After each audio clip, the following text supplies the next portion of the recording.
Bonjour à tous et merci pour tous vos beaux retours sur cette petite série de vidéos sur les tenues des personnages. Nous avons déjà traité des tenues de Goku, Vegeta et Gohan. Et aujourd'hui, on s'occupe de la tenue de Trunks du futur. Mirai Trunks pour les puristes. Cette fois-ci encore, je ne serai pas seul, mais avec Captain Barbu. Et oui, bonjour à toutes et à tous, c'est un vrai plaisir d'avoir accepté l'invitation de Débat Geek Manga. Ah, il va me faire rougir.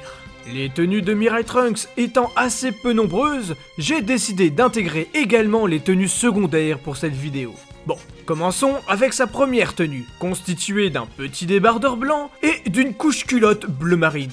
Ah d'accord, donc on parle direct de lui bébé en fait. J'aime bien le petit bonnet bleu marine qu'il porte sur sa tête, ça lui donne des petites cornes, c'est mignon. À ses 14 ans, il portait un t-shirt blanc avec des manches et le haut du dos bleu marine. Au niveau de la poitrine, nous pouvons lire Capsule Corp, écrit en noir. Au niveau des jambes, il portait un pantalon de survêtement de couleur gris, avec des bottes noires, blancs et bleus. Après avoir perdu son mentor, Gohan du futur, il porte une nouvelle tenue. On le voit maintenant avec une veste bleue, avec les extrémités bleu marine et le logo Capsule Corp au niveau du cœur. Avec ceci, il porte un débardeur blanc, un pantalon bleu foncé qui vire au turquoise lorsqu'il se transforme en Super Saiyan. Ses chaussures sont jaunes et a des parties grises. Bien évidemment, nous allons parler de sa légendaire épée. L'épée de Trunks est une épée longue, avec une poignée gainée de cuir marron noir et une barre de métal utilisée en tant que garde au niveau des mains. L'épée est transportée dans un beau fourreau rouge orangé, avec une sangle bleue autour de sa taille, possédant une boucle rouge.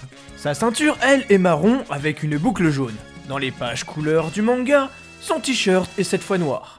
Allez, on passe maintenant à la tenue que tout le monde connaît. Je parle bien évidemment de la tenue de l'arc humain artificiel. On le voit portant une veste de couleur indigo, atteignant son abdomen avec le logo de Capsule Corp en blanc sur la manche gauche. Cette fois-ci, son débardeur est noir, son pantalon gris foncé et sa ceinture jaune, avec une boucle rouge. Les bottes, eux, sont toujours jaunes, avec les bouts des pieds et les talons marrons. Le jeune homme du futur possède toujours sa légendaire épée, avec son fourreau rouge orangé. Dans les pages de couleurs du manga, Trunks a cette fois-ci le logo Capsule Corp en rouge et orange au lieu de blanc. La manche de son épée est maintenant bleue et la garde jaune or. Le fourreau lui est gris au lieu de rouge orangé avec le bout jaune or au lieu de blanc métallique. La sangle est elle orange au lieu de bleu et le bout des bottes est gris au lieu de marron. Ah, j'adore l'épée et le fourreau de Trunks dans cette version, mais je préfère la sobriété de la sangle et du logo dans l'animé. Un petit mélange des deux serait parfait. Son épée sera brisée pendant son combat contre les humains artificiels. Apprenant qu'une machine à remonter le temps similaire à la sienne a été retrouvée au milieu de nulle part, Trunks se précipite en abandonnant son épée dans la capsule machine 576. Par la suite, Trunks ne récupère pas son épée et s'entraîne dans la salle de l'esprit et du temps avec cette même tenue. Il ressortira avec cette dernière, totalement bousillée et les cheveux longs. Tiens, je pensais que c'était une vidéo sur les tenues et non sur les coupes de cheveux. Si j'en parle, c'est que ça a son importance. En sortant de la salle, Trunks avait attaché ses cheveux avec un morceau de tissu. D'accord, donc tout ça pour un morceau de tissu. Bah, c'est-à-dire que... Bulma intervient et propose une armure de combat à toute la Z-Team. Bien que Piccolo et Tenshinhan refusent, Goku, Gohan et Trunks l'enfilent. La tenue est composée d'un body bleu, avec des gants, des bottes et une armure blanche.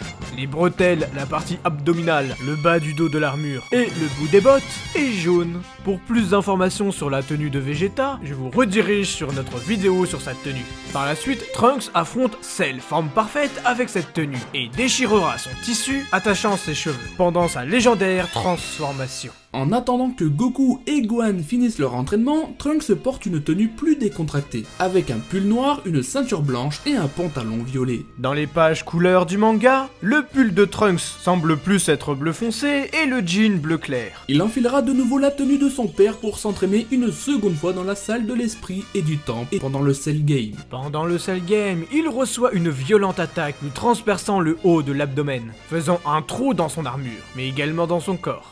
Après avoir été ressuscité, il remettra la tenue avec laquelle il était arrivé à cette époque. Il aura également un ruban noir sur son bras gauche, signe de deuil après la mort de Son Goku. Je constate également qu'il ne semble pas reprendre son épée avec lui. Effectivement, en tout cas dans l'animé. Dans le manga, si nous nous concentrons suffisamment, nous pouvons l'apercevoir dans la Time Machine de Trunks.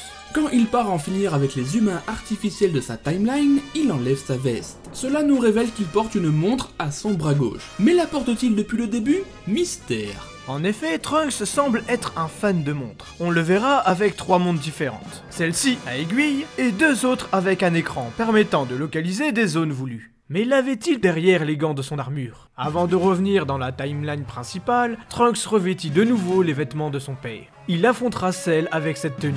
Avant de parler de Dragon Ball Super, parlons des films. Dans le film 7, l'offensive des cyborgs en français, Trunks aura ses habits de l'arc humain artificiel avec son épée en bon état. Dans le film 8, Broly le super guerrier en français, il possède la même tenue que le film précédent. Il déchirera sa veste pendant sa transformation en Super Saiyajin. Son débardeur, lui, sera déchiré pendant son combat contre Broly. Dans ce film, son épée est absente. Et je ne vois pas de montre.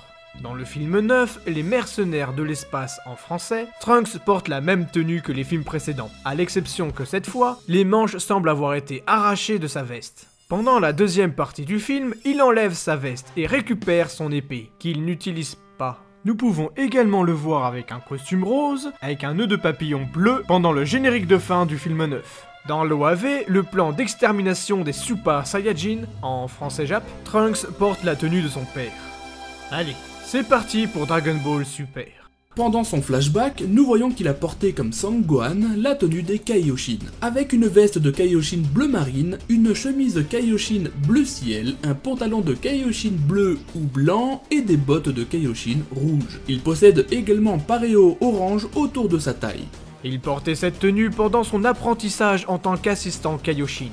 Pendant le combat contre Dabla, il portait son débardeur noir, sa ceinture jaune à boucles rouges, ses chaussures rouges à bout marron et un nouveau pantalon gris foncé avec des poches sur les côtés. N'oublions pas sa petite montre sur son bras gauche. Cette tenue est celle portée dans le manga. Pendant sa confrontation dans l'anime, Trunks porte sa tenue standard de Dragon Ball Super. C'est-à-dire une veste de couleur bleue allant cette fois jusqu'à sa taille, avec le logo Capsule Corp sur la manche gauche. Il porte également une écharpe rouge autour du cou, un pantalon gris foncé et des bottes vertes à pointe noire. Il porte également sous sa veste un pull vert olive avec des patchs sur les épaules et les avant-bras. Il change son pantalon déchiré pour un nouveau pantalon turquoise dans l'anime et noir dans le manga, mais remettra l'ancien pantalon pour le combat final. Avant le combat final dans le manga, Trunks utilisera son petit foulard pour cacher la blessure de Gohasu, nous révélant un t-shirt noir en dessous de sa veste. Il a donc dû changer également son t-shirt avant de revenir dans le futur. Il possède également une nouvelle épée dans Dragon Ball Super, avec une poignée en cuir vert olive et une sangle de même couleur.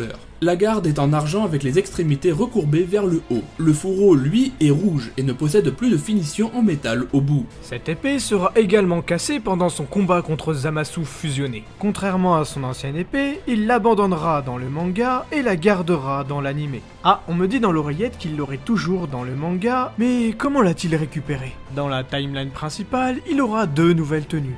Une tenue avec un t-shirt blanc et une veste bleue, et une autre tenue avec un t-shirt blanc avec écrit Super DB.